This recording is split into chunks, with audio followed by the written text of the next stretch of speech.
All right, everybody. How are we doing tonight after a great win against the Portland Trailblazers and admittedly a depleted Portland Trailblazers squad, but we can't complain too much when we get the wins against relatively quality opponents. This was not the Thunder or the Rockets that we're kind of playing against here. With the Blazers still had Damian Lillard go off, did his thing. He didn't score 50 or 60 or 70, but he did have a very tidy offensive performance and put pressure on the Jazz. The Jazz did as good as they could defensively, putting pressure on him. And then Norman Powell for the Blazers as their second best offensive player who was active today. He completely went off. So that was certainly a surprise in the first half. Norman Powell couldn't miss. Both Lillard and Powell put up 32 on relatively efficient performances. And the Jazz played Jazz basketball without Donovan Mitchell. Not health and safety protocols for Donovan tonight. He is dealing with a back strain. He showed up in the broadcast, the Jazz broadcast, and said he was fine. He'll probably be back for the next home spell there. But yeah, we're here at the Salt City Hoops live post game. Just getting me tonight. Cracked open a beer. Hopefully you got a beverage with you as well. It's Wednesday, I know, but y'all ain't working this week. Hopefully, and if you are, hopefully it's not too bad. And you can just enjoy some casual Jazz basketball. Late start, I know, 8 p.m. Mountain, but that was a quick 2.5 hour game. Hopefully you can relax a little bit and talk some NBA with us for a bit and before you head off to bed. So yeah, Utah without Donovan Mitchell tonight, but had a very nice, tidy, balanced offensive performance that it can really be defined by dominance in the paint by Rudy Gobert. Not necessarily because he bested an opponent, professional quality center. The Blazers, due to health and safety protocols, without Yusuf Nurkic and Cody Zeller tonight. So Rudy Gobert is pretty much going up against aggressively switching defense of the Blazers, but they're playing. They were sticking Larry Nance as like their biggest guy on him. Obviously, Nasir Little played quite a bit. And the points in the paint ended up being a wildly disparate. It was something like 48-18 or something to that effect. And I can't really recall such a disparate points in the paint advantage difference between the Blazers and the Jazz that I've seen in other games. So definitely a dominant interior performance by our friends Rudy Gobert and Hassan Whiteside and all the other the slashing guards that we were able to get in there. So that was actually excellent to watch. It was good. A lot of Jazz fans have been pining to. I mean, I shouldn't speak for all Jazz fans, but I've seen it before. I certainly have been pining for Rudy Gobert to get the ball when he has a guard that is guarding him down low.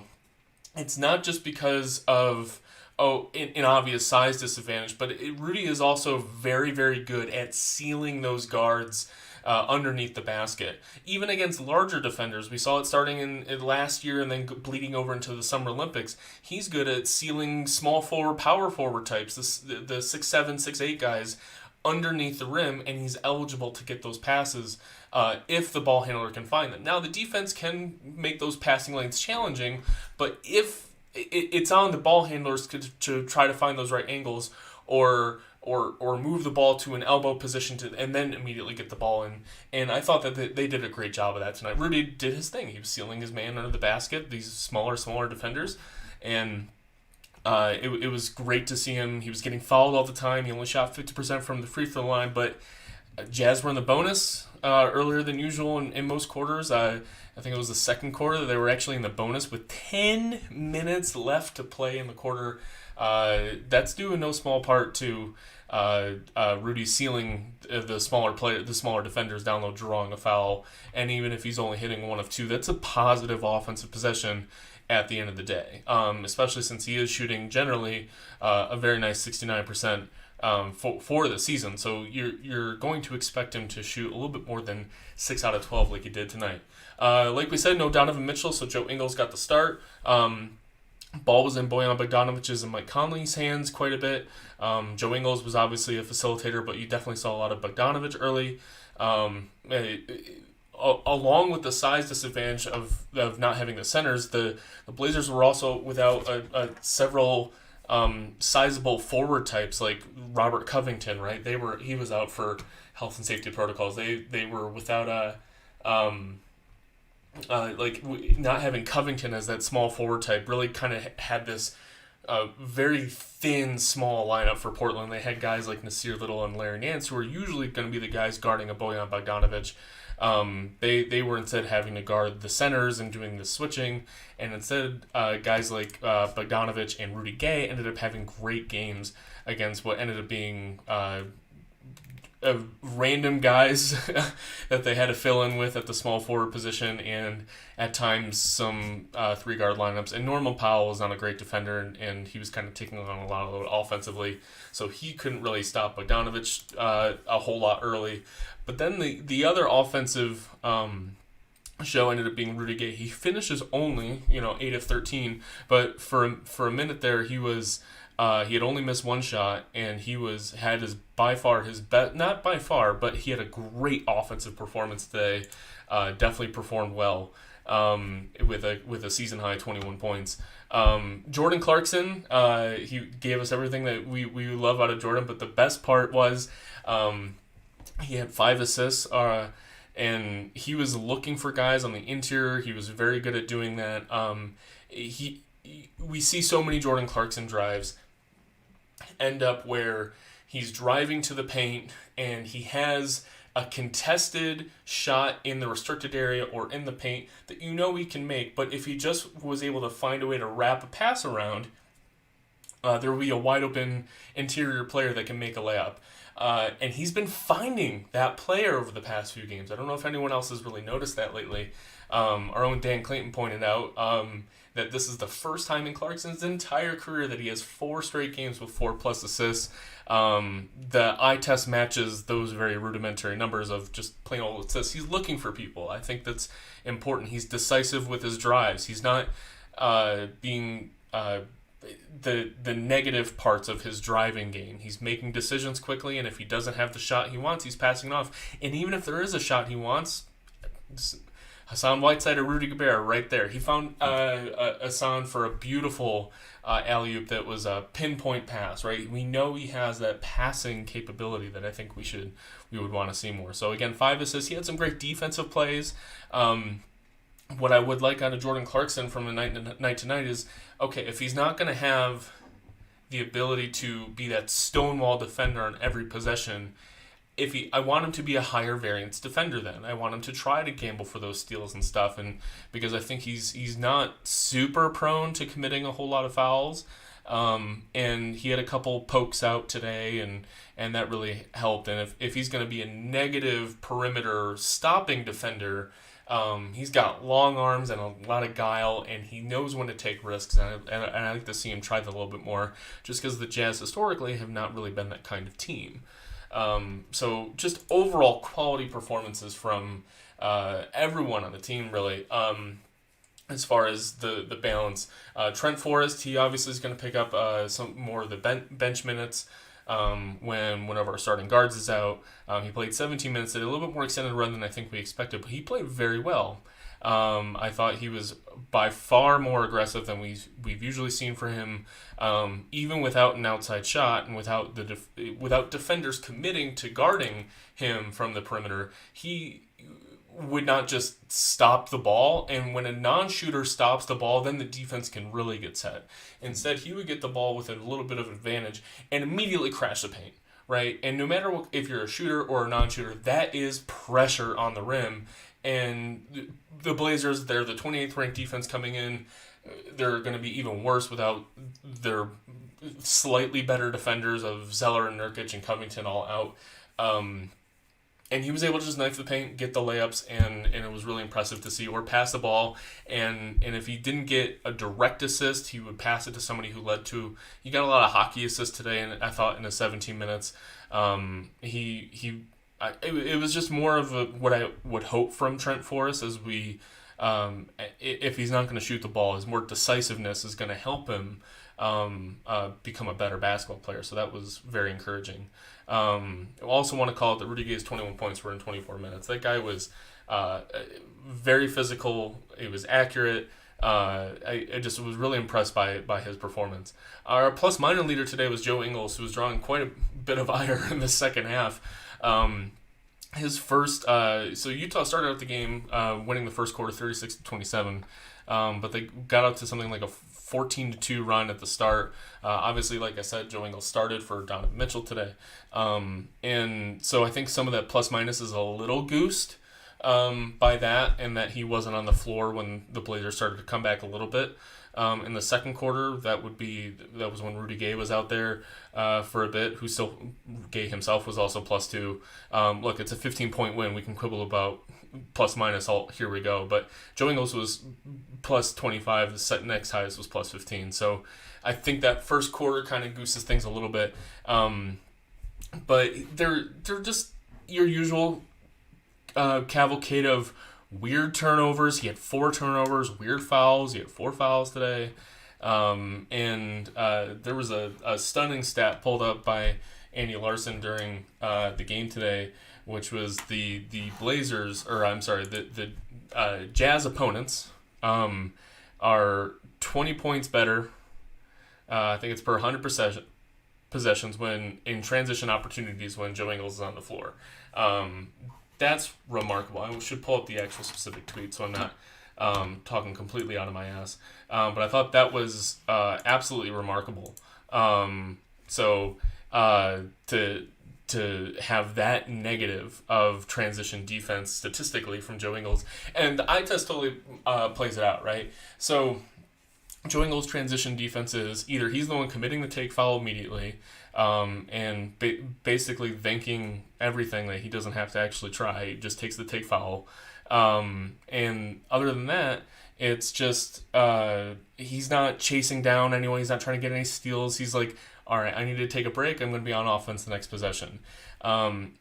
Every year there's been a little bit of a decline when it comes to the half-court defense from Joe Ingles, and we can quibble with that and what kind of matchups is he best against. He certainly shouldn't be guarding Jamal Murray's of the world anymore. But the transition defense is, you start to see like, oh yeah, that stat is really, really eye-opening when you realize that Joe Ingles needs to try a little bit more on those sort of transition opportunities. But sometimes he's the one, I don't want to say most of the time, but frequently he's the one who has committed the turnover that led to the fast break for the other team to begin with. So you'll see him often turn the ball over and then just, all right, that's kind of it. Look, the dude's 40,000 years old. I'm not going to kind of rail into him too much. But that's just an error. The Jazz are a bad transition defense team. And you kind of look for ways to be better. And I think you can look for that when you look at the Jazz's strengths defensively. Like, Rudy might not always be the guy who can be the transition defense that you need, because he's going to be defending at the rim. Like, he's not going to be doing chase down blocks or anything like that. You need your guards and wings to be the transition defense focus. Royce is really the only positive there, and he tries like hell on those opportunities, but nobody else. I mean, everybody else is kind of a weaker defender to begin with, but you see sort of like the effort wax and wane, definitely wane more than wax on those transition defense opportunities. So Joe Ingles was getting some hate today for that specific stat I noticed from again, Andy Larson helping us out with that very notable thing, and the source of that was cleaning the glass. I'm going to check that today after the game, maybe tweet it out, because I think that's quite notable and quite frustrating. But he was a plus 25 for all the things you want Joe Ingles to do, right? He's making the smart passes. He's doing the hockey assists. The ball's going the right place. He's the best Rudy Gobert finder out there. He only had 3 assists, but I think he's generally a positive affect on the game. It's just he's kind of leaning into that Jordan Clarkson je ne sais quoi as a fan, where you're like, you start to notice the negatives because they're so stark and weird and bad. Than the positives, which you kind of take for granted. So we're definitely taking Joe Ingles for granted quite a bit for what he does provide the Jazz, because I do think the positives are still vastly outweighing the negatives. It's just those negatives are starting to become quite stark these days. And you can see it, like when he gets frustrated, he gets mad and that sort of thing. So I think that kind of accelerates our feelings about it sometimes. But otherwise, it was just a fantastic, fun game. The Blazers were annoyingly in it, between 6 and 12 points down. The Jazz could never just put them away. Jazz rarely got up 20 plus points against a team that is playing. They started Tony Snell and Larry Nance, which isn't totally surprising, and then it falls off a cliff from there. Anthony Simons was available for them, but I am out on Anthony Simons personally. He is all offense and one of the most negative defensive players I've witnessed in the past few years. And if he's only shooting 3 of 13 from the field, you're in for a bad time. He committed 5 fouls, and I want just calling that out because the Jazz were doing a great job manipulating Portland's switching defense so that the right guy was switching on to Rudy. And the right guy was never, or not never, but rarely a Nasir Little or just someone who could compete down low at all. But they were doing a great job making sure that Lillard or Anthony Simons were the ones who were stuck on Gobert, and all they had to do was just foul him. So Anthony Simons, I think 4 of his 5 fouls were on Gobert in that sort of situation there. So that's certainly interesting. And then it gets really, really weird from there. CJ Ellaby is a young guy that they certainly would prefer to mothball until he kind of improves, but he played quite a bit today. And then you kind of got to look up who these guys are and where they come from. So you look up a Cameron McGriff, 6'7", 24-year-old from Oklahoma State. He played in Belgium last year, and he played for the G League this year. He had to play significant minutes. He played 20 minutes today. 8 rebounds. He had an even plus minus. His energy and his switching were effective. He just can't shoot worth a lick. So I thought he's the kind of guy that in all these coronavirus protocols and guys getting opportunities, I'd much rather see a guy like him get an opportunity than a guy like Isaiah Thomas. If you're looking for somebody who can possibly contribute for 10 days and fit into the scheme of a team that has a star scorer on their team like a Lillard and obviously Powell can score quite a bit. You need guys like McGriff to do that sort of thing. Reggie Perry is a guy who's bounced around the league a little bit. I remember watching him in Brooklyn for a hot spell. He was a late second round pick last year. He played 17 minutes. Just weird. And he was another guy. Can't shoot very well, but he was very active on defense in their switching scheme that they had to resort to. The Blazers were also without Chauncey Billups as their coach, so Jazz got a little benefit from Scotty Brooks having to coach the team. He's not exactly who everyone would think is a stellar coach these days. So Blazers were super shorthanded. No one's going to look at this and say, great job, Jazz. You won a tough game on the road against a great Blazers team. They're expected to win. I think the line, I don't even know if they covered. I think the line was maybe 14, maybe 15. But this is a game that Utah should have won. No question about it. I don't even know if the line should have been that. Without Donovan, the line was probably like 9 or 10. I forgot to look. But this is either way. This is a game that Utah absolutely should have won. You look for, okay, how are they improving? What are we improving from game to game? And are there aspects about are there aspects about an easy win that you can take to a future more difficult win? And the big story for me was, how do you get Rudy Gobert the ball inside against the switching defense with smaller defenders? And yes, you're dealing with much worse players of the Blazers than you're going to have with another team, perhaps, who kind of can manipulate things a little bit better as a smaller defender against Rudy Gobert. But you have to get that practice against those worst players. And I thought they did a phenomenal job of that today. My favorite thing that Rudy was able to do was draw fouls when the entry pass was being made. He was able to not just seal the guy off, but I thought that he was doing a great job at drawing the fouls immediately. And I think being able to sell those fouls to the officials is really important. I don't think that's something that you can rely on come playoff time, and the Jazz have to be very careful to not get frustrated, perhaps, when it comes, because I don't think refs are going to perhaps call those types of fouls. very frequently. But if Rudy can learn how to draw those fouls and make it, I mean, it's right in front of the officials. Like it's less if they're going to see it or not. It's more if they're going to decide to call it. And if you have a Reggie Jackson or some other small guard guarding Rudy Gobert when he gets the ball down there, instead of getting stripped and maybe he gets raked on the elbow or something like that, games like tonight against the Blazers are going to be where he learns how to sell those calls to the officials, so that he doesn't just get stripped by Reggie Jackson and that sort of thing. I keep using Reggie Jackson for obvious reasons, but that's what tonight I think you can learn from. The other thing I took away from today is just Rudy Gay is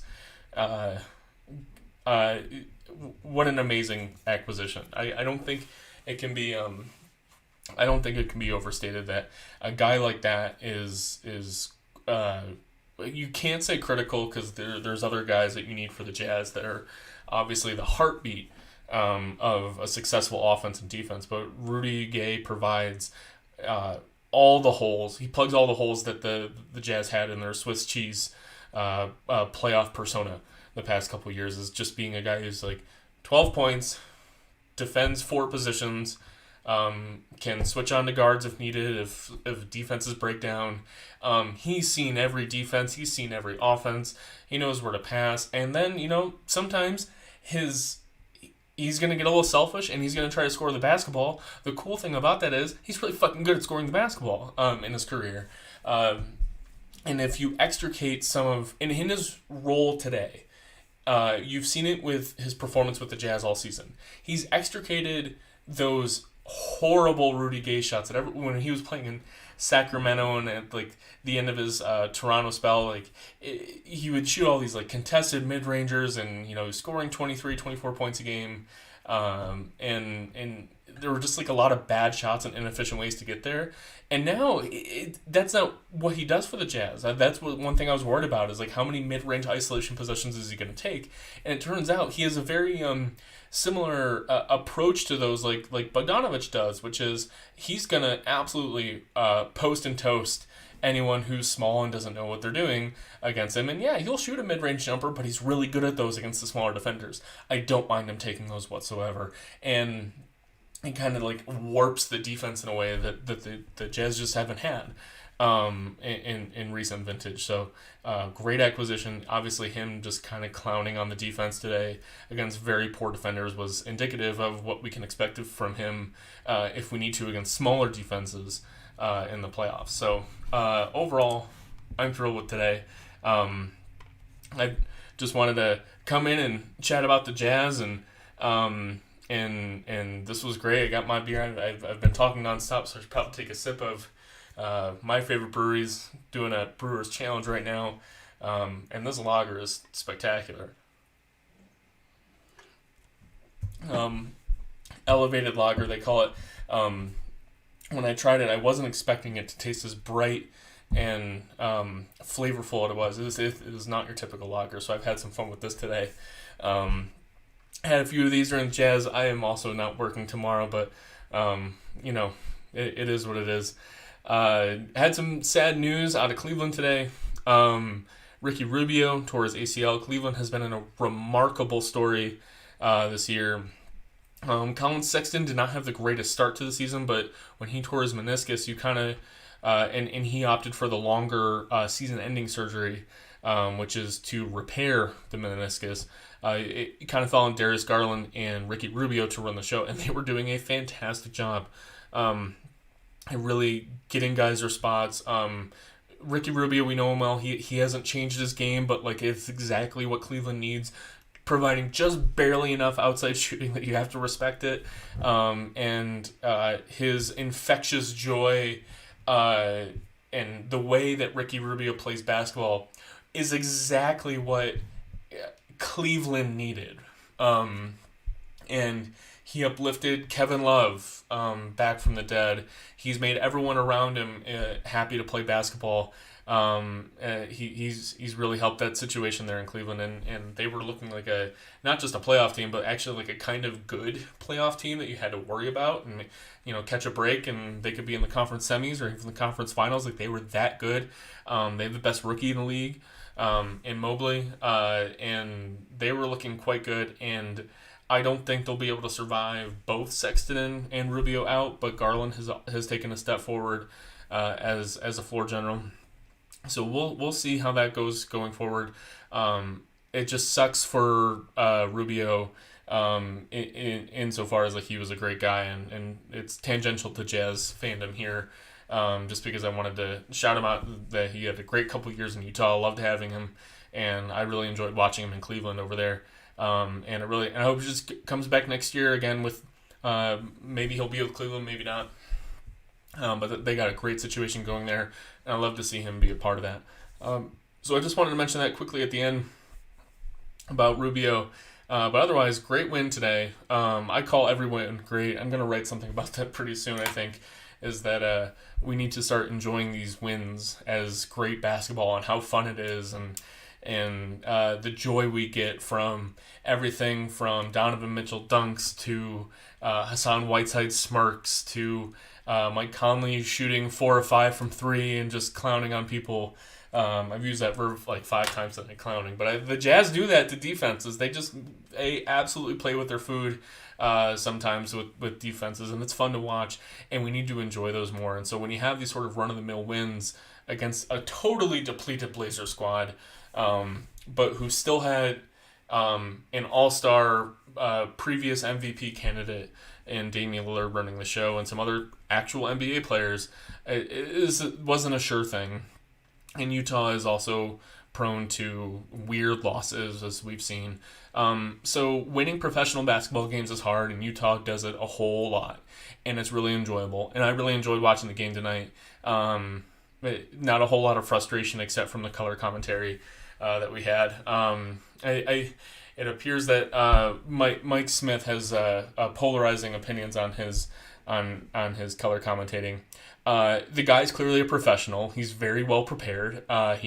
He has all the right figures pulled up, and he knows all the players. And I think it's just a remarkable step above Matt Harpering, who pretty didn't know his left from his right hand. Matt Harpering didn't know anything. I hated listening to him. Mike Smith, I really didn't enjoy as a Clippers color commentator for qualitative reasons, though. And I didn't particularly enjoy him tonight, but he has a level of professionalism that is just by far over and above what we ever had from Matt Harpering. So for a substitute announcer for a night, I certainly don't hate it. Former Brigham Young basketball player. So there's obviously a Utah connection there. He loves the Jazz. And he has a good rapport with Bowler Jack, too. So it wasn't, make my ears bleed, but it definitely was jolting and weird and uncomfortable, and I didn't particularly enjoy it. But I want to give him credit that he has a good voice and he's professional and well prepared, and I think that's the best you can say about a color commentator as a baseline, right? And then from there it's all qualitative, and no disrespect to Mike Smith, and just my personal opinion. You can hate me too back if you want. So that's all from there. Great win. I enjoyed it. Hopefully, guys, check this out on a recording. Thank you guys for the folks who tuned in for a bit to say hello. And we'll see you next time for the next live postcast. Salt City Hoops. Check us out next time.